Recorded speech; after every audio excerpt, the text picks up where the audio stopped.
একদম বিয়েবাড়ির মতো ঝাল ঝাল পনিরের রেসিপি। আর বিয়েবাড়ির মতো পনিরের রেসিপিটা অসাধারণ লাগে খেতে। ম্যাক্সিমাম বিয়েবাড়ির মতো পনিরের রেসিপি কিন্তু আমরা মোটেও বানাতে জানি না, তবে এই রেসিপিটা বানানোর পর আপনারা বলবেন হ্যাঁ বিয়েবাড়ির মতোই রেসিপিটা হয়েছে। তাহলে চলো বেশি দেরি না করে ভিডিওটা স্টার্ট করা যাক। নমস্কার বন্ধুরা, কেমন আছেন সবাই? আশা করি সবাই ভীষণ ভালো আছেন। কলি ফুড কিচেনে সবাইকে স্বাগত জানাচ্ছি। তো আজকে আমি বানাচ্ছি পনিরের একদম বিয়েবাড়ির মতো স্পাইসি পনিরের রেসিপি। তার জন্য লাগছে আমার কিছুটা পনির। আর পনিরটা আমি আগে থেকে এটা আমি ধুয়ে নেব। আমি ঠান্ডা জলে এটা ধুয়ে নিচ্ছি, আপনারা চাইলে হালকা গরম জল উষ্ণ করে ধুয়ে নিতে পারো। হ্যাঁ, তবে এটা না কাটার আগেই কিন্তু ধুয়ে নিতে হবে, তাছাড়া কিন্তু ভালো এটা ধোয়া যাবে না। তো ধুয়ে নিয়েছি, এবার এটা পিস পিস করে ঠিক পনিরের মতো শেপ দিয়ে এটা কেটে নেব। তারপর এটা আমি তেলে ফ্রাই করব। যেহেতু আমি অনুষ্ঠান বাড়ির মতো বানাচ্ছি, সেই জন্য কিন্তু এটার মধ্যে পুরোপুরিটা সর্ষের তেলেই কিন্তু এটা হবে। সাদা তেল আমি ইউজ করব না। আর সর্ষের তেলের মধ্যে যে ঝাঁঝটা, সেটা কিন্তু পনিরের মধ্যে অসাধারণ লাগে খেতে, সেই জন্য এইভাবেই বানাবেন। তো সর্ষের তেল নিয়েছি, ওটা ভালোভাবে গরম করে নিয়েছি আগে থেকে। তারপর পনিরটা দিয়ে এটা আমি কড়া করে ভেজে নেব।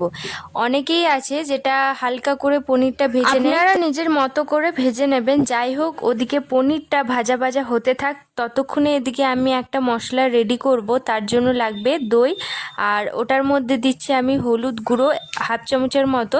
তারপর দিচ্ছি লঙ্কার গুঁড়ো, হালকা লবণ দেব, কারণ আমি আগেও লবণ দেব, সেই জন্য লঙ্কার গুঁড়ো দিয়ে ভালোভাবে এটা মিশিয়ে নেব। এটা তো প্রথম মশলা হচ্ছে, তবে দুটো আরও মশলা বানাবো, সেটা কিন্তু একদমই ইম্পর্টেন্ট। তো সেটা আদা রসুনের যে পেস্ট, ওই যে মশলা রেগুলার থাকে, সেটাও থাকবে।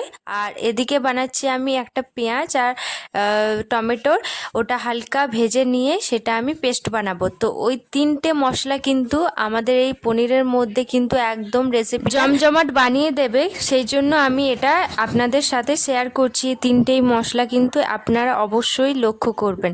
তো এটা ভালোভাবে মিশিয়ে নেওয়ার পর এটা আমি রেখে দেবো ওই 5 থেকে 7 মিনিট। এদিকে পনিরটা আমাদের পুরোপুরি একদম লাল লাল করে ভেজে নিয়েছি। তো এটা এবার আমি তুলে নেব। আর এইভাবে ভাজলে কি ভালো হয় জিনিসটা খেতে, সেই জন্য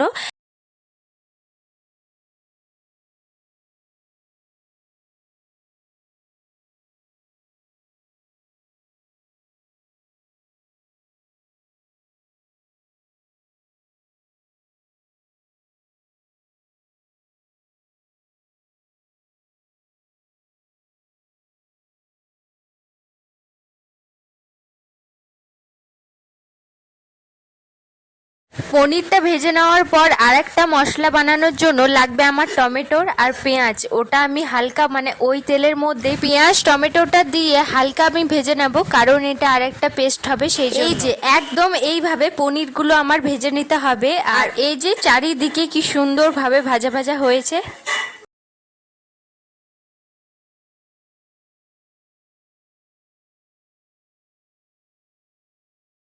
এদিকে টমেটোর পেঁয়াজ সুন্দরভাবে হালকা এটা ফ্রাই হয়ে গেছে। আর এই মুহূর্তে কিন্তু গ্যাসটা একদমই লো আছে। তো এটা হালকা ফ্রাই করার পর একটা পেস্ট তৈরি করে নেব।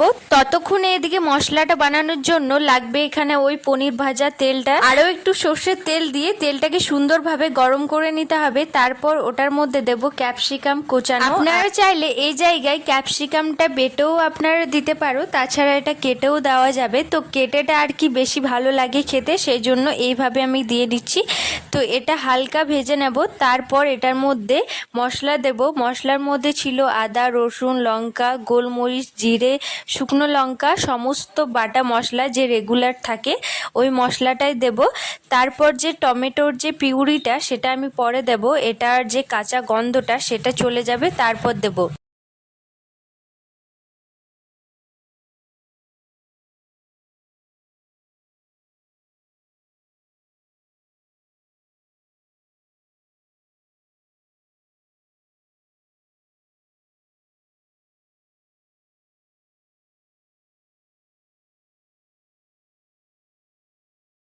প্রায় ওই 5 মিনিট এটা ভেজে নিয়েছি, হালকা কাঁচা গন্ধটা সরে গেছে। এটার মধ্যে দিচ্ছি টমেটোর আর পিউরিটা যে বানিয়ে রেখেছিলাম সেটা আমি দিয়ে দেব। অনুষ্ঠান বাড়ির মতো পনির রেসিপি বানাতে গেলে কিন্তু এই ম্যানটা একদম, এই যে জিনিসটা, এই মশলাটা একদম ইম্পর্টেন্ট।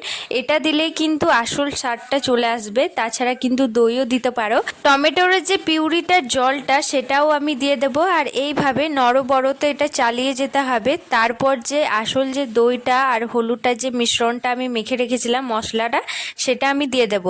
এবার এই মুহূর্তে কিন্তু বেশি ভাজলে চলবে না, একদম গ্যাসটা লো থাকবে আর হালকা ভাজলে চলবে, কারণ এটা পুড়ে গেলে কিন্তু সেই স্বাদটা আসবে না। তো এইভাবে ভেজে নেওয়ার পর এটার মধ্যে আমি হালকা জল দেব।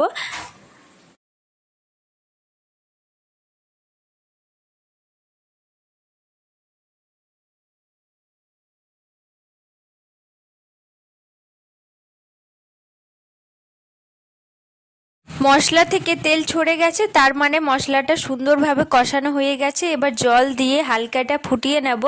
আর এই পনিরের রেসিপিটার মধ্যে আমি বেশি জল দেব না, হালকা জল লাগবে, কারণ এটার মধ্যে এই গ্রেভিটা একদম গাঢ় গাঢ় হবে। সেই জন্য জলটা দেওয়ার পর হালকা যখন এটা ফুটে আসবে সেই মুহূর্তে কিন্তু আমি পনিরটা দিয়ে দেব। আর এই মুহূর্তে কিন্তু হালকা ফুটাবো, বেশি ফুটাবো না। একদম তৈরি হয়ে গেল অনুষ্ঠান বাড়ির মতো পনির ঝাল ঝাল। তো কেমন লাগলো আমার এই ভিডিওটা অবশ্যই ভালো লেগে থাকে অবশ্যই কমেন্ট করে জানাবেন।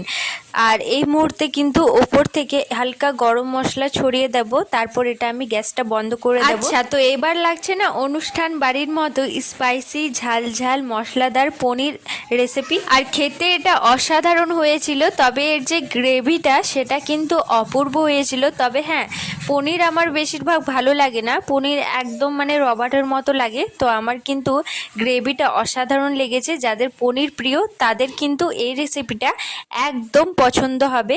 তো বাই, রাধে রাধে সবাই।